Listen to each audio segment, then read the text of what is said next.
সব রাজনৈতিক দলদেরকে বলি, এক জায়গায় হন, দল যার যার, 24-এর অভ্যুত্থান সবার, শহীদ সবার, এই আন্দোলনে যারা শরিক না হবে, এই জায়গায় যারা একত্রিত না হবে, ওই দলকে জাতি গাদ্দার হিসেবে প্রত্যাখ্যান করবে।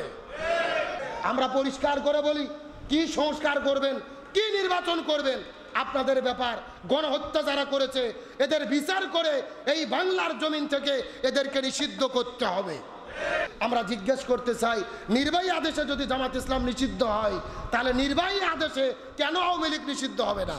ওই স্বৈরাচার সরকারের যিনি রাষ্ট্রপতি ছিল, নাম কি? আব্দুল হামিদ সাহেব সরকারের গ্রিন সিগন্যাল পেয়ে তিনি এয়ারপোর্ট দিয়ে পালিয়ে চলে গেলেন। জামায় আদর নিয়ে সরকার তাকে দেশ থেকে বের করে দিলেন। অথচ তাদেরকে ক্ষমতায় বসানোই হয়েছিল এই গণহত্যার বিচার করার জন্য। কথা বলে না কেন?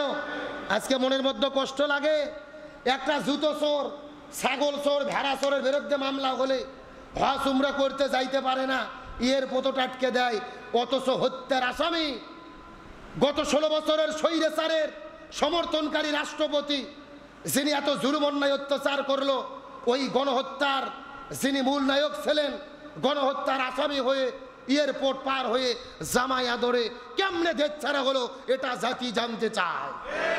এরা মূলত সরকার হয়ে বসে আছে, কেমনে স্বৈরাচারকে হেফাজত করা যায়, ওদের দলের এমপি মন্ত্রীকে হেফাজত করা যায়, এই এজেন্ডা তারা বাস্তবায়ন করতে চাচ্ছে।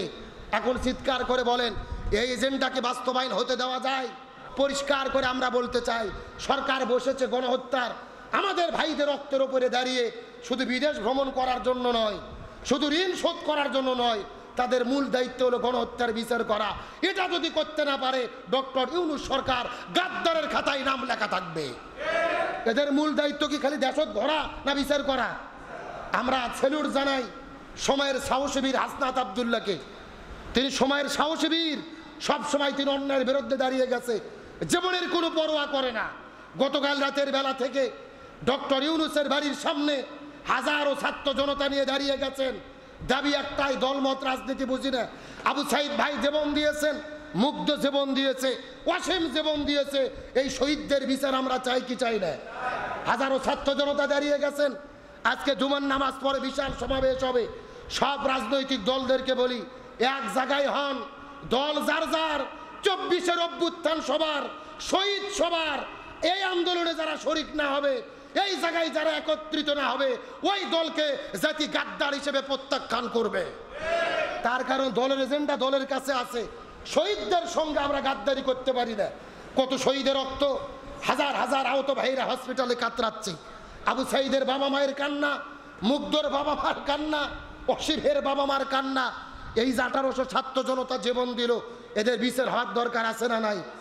আমরা পরিষ্কার করে বলি, কি সংস্কার করবেন, কি নির্বাচন করবেন আপনাদের ব্যাপার। গণহত্যা যারা করেছে এদের বিচার করে এই বাংলার জমিন থেকে এদেরকে নিষিদ্ধ করতে হবে। আমরা দেখেছিলাম স্বৈরাচার পালানোর আগে 1 তারিখে বাংলাদেশ জামাত ইসলামকে নিষিদ্ধ করেছিলেন নির্বাহী আদেশে। আমরা জিজ্ঞেস করতে চাই, নির্বাহী আদেশে যদি জামাত ইসলাম নিষিদ্ধ হয়, তাহলে নির্বাহী আদেশে কেন আওয়ামী লীগ নিষিদ্ধ হবে না? কেমনে নিষিদ্ধ করা লাগবে, কেমনে ফায়সালা করা লাগবে, ওই পথ তো ওরাই দেখে দেখেছে। কতক্ষণ না?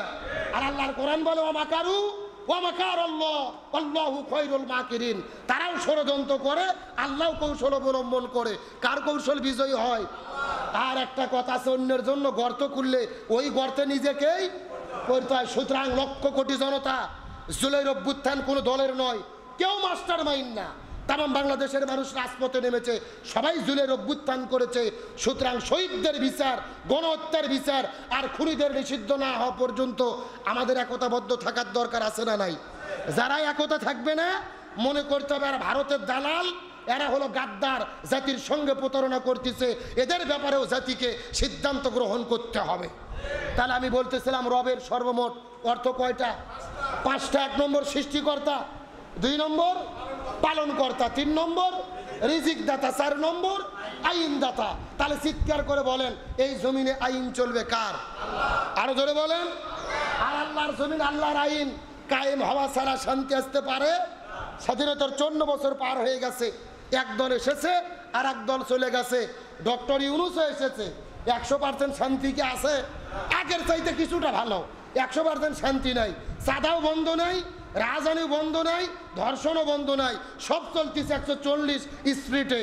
তার মানে বোঝা গেল সুদ, ঘুষ, দুর্নীতি, সাদাবাজি, ধর্ষণ একমাত্র বন্ধ করতে পারে কার বিধান? আরো জোরে বলেন, কার বিধান?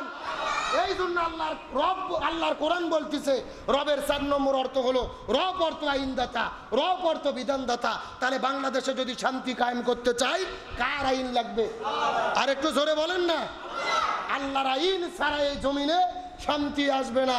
সুতরাং আমাদের ঘোষণা করতে হবে স্বাধীনতার 54 বছরে সব দল দেখা শেষ, আগামীতে সিদ্ধান্ত নিয়ে আমাদের কায়েম করতে হবে আল কোরআনের বাংলাদেশ। আর আল কোরআনের বাংলাদেশ যদি কায়েম করতে পারি তাহলেই শান্তি এবং মুক্তি, নতবা জমিনে শান্তি আসতে পারে। তাহলে আমি বলতেছিলাম রবের 5টা অর্থ যদি মানেন, প্রথম 3টাই কোনো বিপদ হবে না, 4 নম্বর মানতে গেলে বিপদ আছে না নাই? কিন্তু যতই বিপদ বালা মুসিবত হোক না কেন, এই জমিনে কোরআনকে বিজয় করার জন্য, আল্লাহর জমিনে আল্লাহর কোরআন আইন কায়েম করার জন্য আমরা কাজ করতে রাজি আছি না নাই? যদি রাজি থাকেন, কাজ করেন, তাহলে আপনি ইস্তিকামাত থাকতে পারবেন। আর যদি না করেন, ইস্তিকামাত থাকার কোনো সুযোগ। এই জন্য আল্লাহর কোরআন বলেন ইন্নাল্লাযীনা ক্বালু রাব্বুনাল্লাহু সুম্মা ইসতাকাম, আল্লাহকে রব বলার পরে যারা এর উপর ইস্তিকামাত থাকে তাতানাজ্জালু আলাইহিমুল মালাইকা, আল্লাহ তাদের ওপরে আসমান থেকে রহমতের ফেরেশতা নাজিল করে দেয়, সমস্ত বিপদের মধ্যে তাদেরকে হেফাজত করেন কে? এর অপর তো 5টি। 1 নম্বর সৃষ্টিকর্তা, 2 নম্বর পালন কর্তা, 3 নম্বর রিজিক দাতা, 4 নম্বর আইন দাতা, বিধান দাতা, আর 5 নম্বর অপর্ত হলেন অপর্ত পূর্ণতা দানকারী। পূর্ণত্ব দান করেন কি? আরো জোরে বলেন। এই যে আপনি বড় হয়েছেন, আপনি ব্যবসা করেন, ব্যবসার মধ্যে সফল হয়েছেন, 10,000 টাকা নিয়ে ব্যবসা শুরু করেছিলেন, আল্লাহ করে আপনাকে 10 লক্ষ টাকার মালিক বানিয়েছে। কোনো সময় ভাববেন না আমি নিজে নিজে এটা সফলতা অর্জন করেছি, না, আপনার সফলতার পেছনে হাত আছে তিনি কি? আপনি ক্লাস 1 থেকে পড়াশোনা করেন, এখন পড়াশোনা করতে করতে বিসিএস ক্যাডার হয়েছেন, ডাক্তার হয়েছেন, ইঞ্জিনিয়ার হয়েছেন, অনেকে বা অনেক বড় বড় চাকরিতে যোগদান করেছেন। আপনি পড়াশোনা করার পরে এই যে আপনার জীবনের সফলতা, কখনোই ভাববেন না নিজে নিজে আপনি সফলতা অর্জন, যিনি সফলতা দিয়েছেন তিনি কি? এই জন্য রব অর্থ পূর্ণতা দানকারী, রব পূর্ণতা দান করে। আল্লাহর ইবাদত করলেও আল্লাহ তাআলা দেয়, না করলেও দেয়, আল্লাহর শুকরিয়া করলেও দেয়, আল্লাহ না করলেও দেয়। এই পৃথিবীতে আল্লাহ কত মানুষ সৃষ্টি করেছে।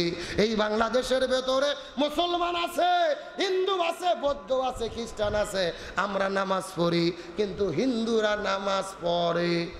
আমরা আল্লাহকে স্বীকার করি, হিন্দুরা আল্লাহকে স্বীকার করে।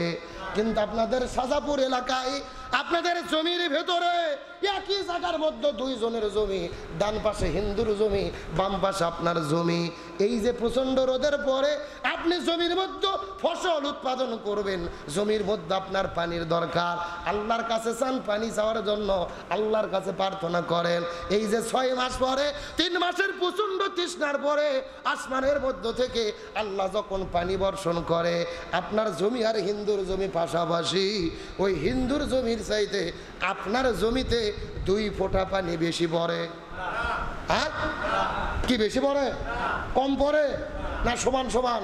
তার মানে আপনি আল্লাহকে স্বীকার করেন, তার আল্লাহ আপনাকে দেয়। হিন্দু স্বীকার করে না, তারপর আল্লাহ হিন্দুকে দেয়, খ্রিস্টানদেরকে দেয়, বৌদ্ধদেরকে দেয়। তার মানে আপনি ইবাদত বন্দেগী করলেও আল্লাহ আপনাকে দেবে, না করলেও দেবে। আল্লাহর নাম হলো রব, আল্লাহ পূর্ণতা দানকারী। আল্লাহ সবাইকে দেবেন, কারো ব্যাপারে কোনো সমবন্টন করবেন, আল্লাহ কোনো বৈষম্য করবে না। হিন্দুকেও দেবে, মুসলিমদেরকেও দেবে, বৌদ্ধদেরকেও দেবে, নাসারাদেরকে দেবে।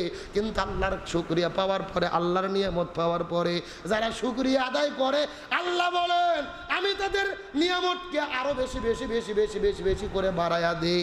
নিয়ামতের শুকরিয়া আদায় করতে হবে।